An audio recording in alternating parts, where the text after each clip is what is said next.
What's going on, guys? So you decided to join the Army or the Army Reserves. In this video I'm going to talk about blue phase. Now this video is going to be a little bit different than my red phase and white phase video, and also my reception video if you guys have been following through on the playlist, which you can check out in the description. If you've been following through, I had written down in this little booklet right here what I did every single day, apparently up until the end of white phase. Now in blue phase I kind of stopped doing it for whatever reason. I can't really remember why. Basically because I did have a schedule, basically an hour by what the drill sergeants gave me. But in blue phase there's not really a whole lot to talk about. There's three major things that I'm going to cover, which is basically the final FTX, the cool down, and then kind of graduation. So those are basically the three things that I'm going to talk about. The first thing, so the final FTX. So during basic training you've done probably one night FTXs, or maybe I think we did a 2-night FTX, which basically you stay there out in the woods for 1 night and then 2 nights. And the final one was a 5-day field training exercise, or FTX for short. So basically what we did was you go out into the woods and you set up your alpha, which is basically just the whole company assembly area where they're going to basically be on guard, and they're going to build their little holes and stuff. So the first day I do remember that they basically showed us how to dig our little foxholes, is what they call them, but I believe they're not actually called foxholes. They're like hasty fighting positions or whatever. So you basically dig your little hole where you're gonna sleep that night. So what we did was we basically got there, they showed us how to dig the hole. We did a few things going around. I remember it rained, and then we actually ended up digging our hole, which for me it took a really long time because I had to dig a humongous hole, which actually I'll throw a picture right here or something of what my big hole looked like. Because for me, since I was the platoon leader, I had to have me, the RTO, like the radio guy, and then my assistant platoon leader, so all three of us in the same little ditch area, kind of in the middle of where my platoon was at. So what happens each night of the field training exercise at the end is basically, number one, you're probably going to be getting attacked by drill sergeants every now and then. Number two is you're not going to sleep that much because you're going to be pulling security. So you're going to be basically, laying down in your fighting position, kind of just looking at the trees. You're not really going to be looking at anything, but if the drill sergeants and stuff walk by and you're like playing around, talking, whatever, they're going to yell at you, even though there's really nothing's going to happen. So that's basically what's going to happen that night, and drill sergeants will be attacking you every now and then. So they'll throw a indirect fire bomb, so it'll be like boom. You'll hear the boom, and they're basically trying to simulate a actual real world war experience where you're taking incoming fire, and they're probably going to tell some guys, you're dead, you're dead, you're dead. And that's basically what happens. You'll get attacked just randomly. It's not going to be the same for any of you guys. You're going to go to your FTX. They may or may not randomly attack you. I don't know. But for us, and again for my brother, they'll just randomly throw a grenade, and you'll all have to get down. Then you'll run somewhere, and then the drill sergeant's going to say 2 or 3 people are dead, and then you have to carry them. And then if you don't do it properly, you don't have security for that, those guys carrying the wounded, then they're all going to die, and then it's just a domino effect, and you're all just screwed, and the drill sergeants yell at you, and then they smoke you and stuff like that. So that's basically kind of our first day. The next day is basically when you're going to get into some missions for the FTX. I actually have here, I did write down, because this is a notebook I use for, the majority of basic training, and I wrote down the missions. So this is one of the missions that we did, and what happened was the drill sergeant called me over, and he asked me to have me, my assistant PG, and somebody else, and we basically went over and he told us what the mission was, the situation, all that stuff. Basically, he gave us a short version of an operation order. And now that I've been doing RTC and stuff like that, I probably would have done better at making my plan. But you know, this was basic training time. So since I was the platoon leader, I had to basically get the information and tell my platoon what we were going to do, and we were going to conduct our mission, and we had to do all that stuff. So what the mission was, it's kind of a little messy because I had to write it down quick, but what he said was the 501st Stormtrooper Brigade has established a foothold in the town of Dagobah. These are going to be like fake places. They are being reinforced by Spartan Company and have done damages to main MSR routes, making it impossible to resupply.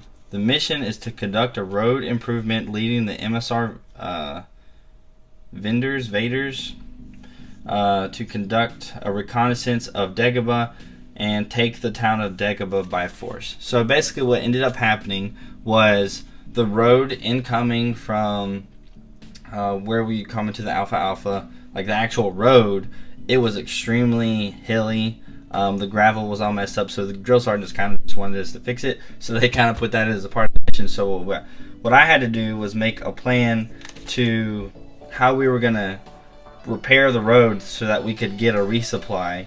And then so we did that, and then I had to conduct a reconnaissance mission. So it would be like me and my recon team.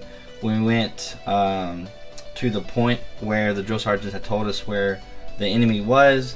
We had our night vision goggles on.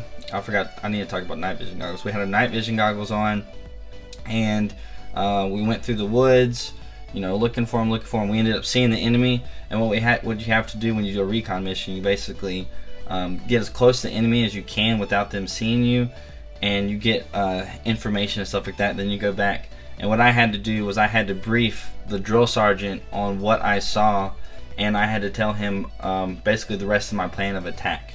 Now, for this mission in specific, we got to the point just before we were going to attack them, and the enemy was actually, I believe, 3rd platoon. We were 4th platoon, and I believe the enemy was 3rd platoon.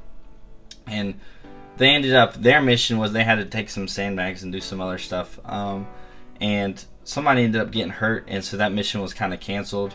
And so that was kind of the end of that mission. But I do want to talk about night vision goggles, because that is something that we did in this final FTX. So it was either the first or the second night. It was definitely the first night, because we did this mission. So it was like the first night we ended up having our night vision goggles, which we were given before, which that's something I couldn't have covered in the white phase. So we get our night vision goggles, they issue them to you, and you put them on your helmet. You can have it over your eye, and we did a little night mission, which is basically we marched along the road and stuff, get our eyes used to it. So that was really cool, having night vision goggles, or NOGs for short, and like just being able to actually see in the dark was really cool. Now, one little tip I have for you guys that I really want all y'all to pay attention to, like right now, if you're going to basic training and you get to use NOGs, and it is nighttime, and you have the 10 seconds to do it, look up at the sky and look at the stars, because it is ridiculously awesome. You've never seen the sky like it is then. Like if you have night vision goggles on and you look up at the pitch black sky, you can see like so many stars you've never seen before. So, you know, it's important, like, but not important at the same time. But seriously, you should do it, because that was it was so cool. I wish I had night vision goggles just to look up at the stars at nighttime. So anyways, that was that. The other things that we learned at the FTX was how to set up a patrol base, which is like a triangle. And again, me as a platoon leader, I had to set all that up, which is basically you take your platoon into a certain area that the enemy doesn't want to go, then you set up your patrol base. I'm not going to go into details about all that, because you don't need to know it, and you're going to learn it at basic training, how to set up a patrol base. A couple other things that we did was Styx lanes. Styx lanes are basically not literal sticks like wood, but basically they're different missions. So react to indirect fire, battle drill 1 alpha, So like attacking an enemy kind of at a known location. And then what was another one? I can't remember the other mission. If it comes to me, I'll let you guys know. But basically, one of the days that we were at our FTX, the entire day was conducting these missions, and you kind of do them full out. You have some guys that are playing the Op 4 that are shooting blanks and stuff back at you. You have blanks as well, like blank, rounds. If you guys don't know what I mean by blanks, they're basically the same thing as rounds. You put them in your actual weapon, but they don't have a bullet in them. So it's basically just like gunpowder, firing off. So you're shooting, but you're not actually shooting anything. So that's kind of what you're going to do. On those sticks lanes, you're going to be shooting fake rounds. And, the drill sergeants are going to be kind of walking you through it in there. Like, you're going to conduct the mission. And then before and after, the drill sergeants are going to talk to you about what happened. And then after, kind of what you could do better, things like that. It's really, basic training is a real big teaching process. So that's what they're doing on this FTX. So the biggest thing that I can give you for a tip is to just go all out. Like, if you're, you don't want to be, going all nonchalant about the mission because like, oh, it's not real, because then you probably get yelled at. So you really just want to go all out. So that was the sticks missions, 6 lanes. And then one of the days we did PT in the morning, which I believe we only did PT one morning out of the couple days that we were there. And then there was another day that it was a pretty chill day. We kind of just did a bunch of patrols and stuff like that, where drill sergeant just telling you different things. But remember, guys, throughout this whole process of the FTX, you're getting randomly attacked by the drill sergeants. And I've noticed this too while I've been in like ROTC. We recently just finished our joint FTX at, where was it at? Fort Jackson.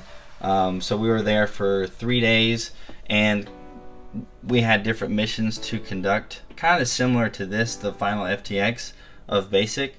And so it's kind of weird. I've done like the final FTX twice. So what you do is you basically, the drill sergeants, and what I've noticed is like you're conducting your mission, and then every now and then, whenever they want to throw a wrench in your operation, they'll just throw an incoming fire grenade. It'll whistle. Everybody will say incoming. You drop down, and they're just trying to throw some little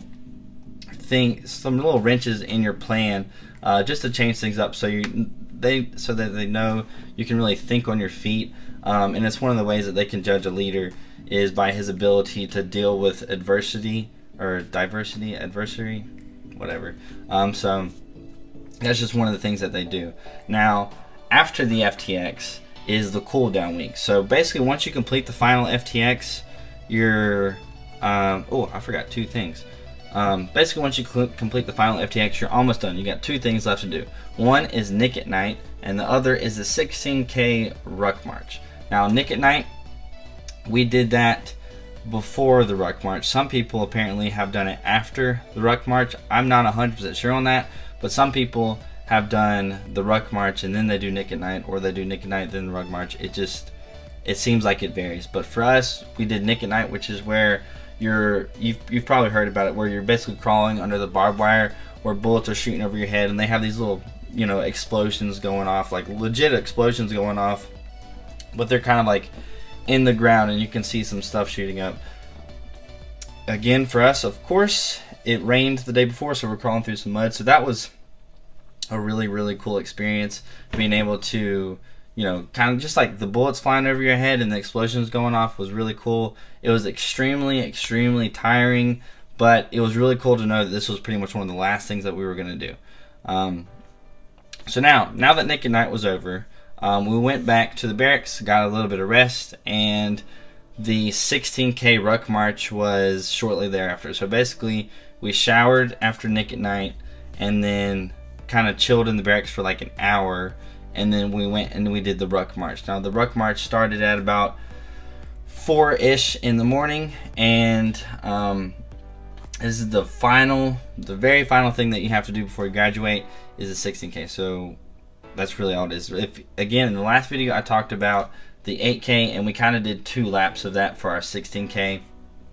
And there's really nothing special about it. It was we had a pretty good walking pace, and the other thing is we probably did more than a 16K because we did do those 2 laps of the 8K, but then we did more. So it was kind of like an 18 to 20K ruck march, which is, now that I've done way longer than that, it's really not that bad. So 16K, don't worry about it. You know, unless you're just, your feet are hurting and bleeding and stuff, but like, you know, people's feet bleed and hurt all the time whenever they do ruck marches. So now that the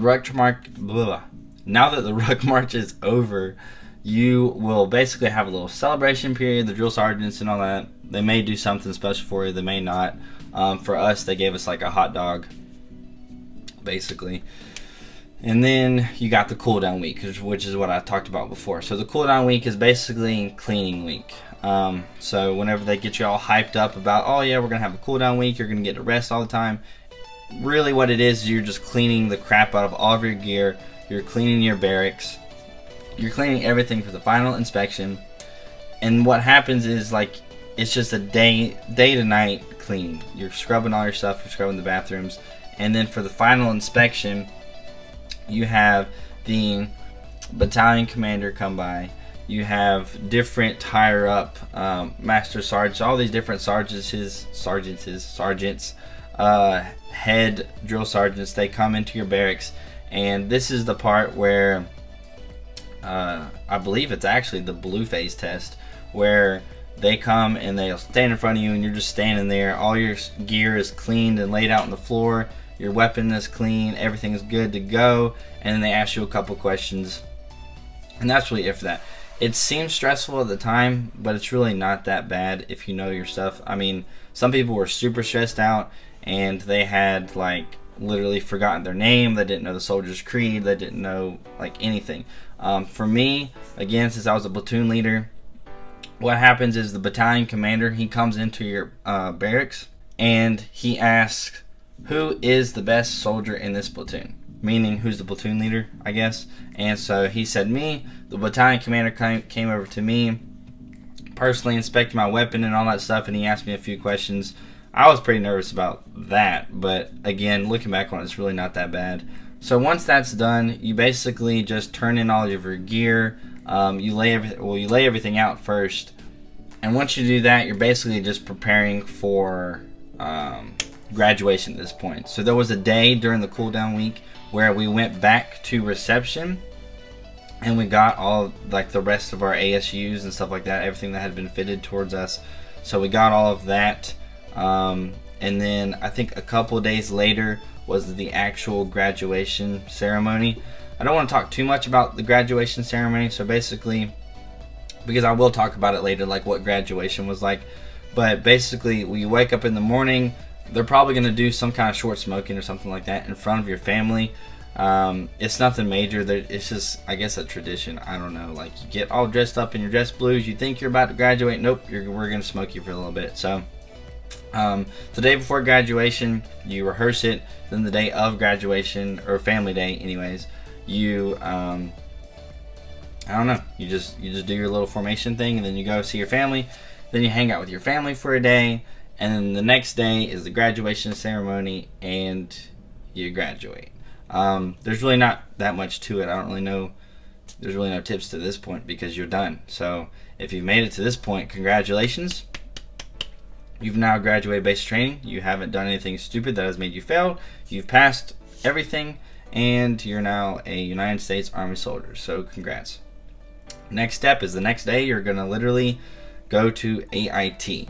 Now, in the next couple of videos, I don't know if I'm going to talk about AIT next, or if I'm going to talk about other things like what it was actually like to be a platoon leader. So if you noticed, during the FTX, I was kind of getting all of the information and I had to disperse it. And that's a totally different scenario than if you're not the platoon leader and you're just kind of sitting there taking orders from me, or the platoon leader. So it's a hugely different experience. I think I want to talk about that, you know, before I move on to other stuff. And then if I can think of anything else related to basic training, I'll do that. If you guys want me to go into details about certain things, and yeah, like, comment, subscribe, and I'll see you guys later.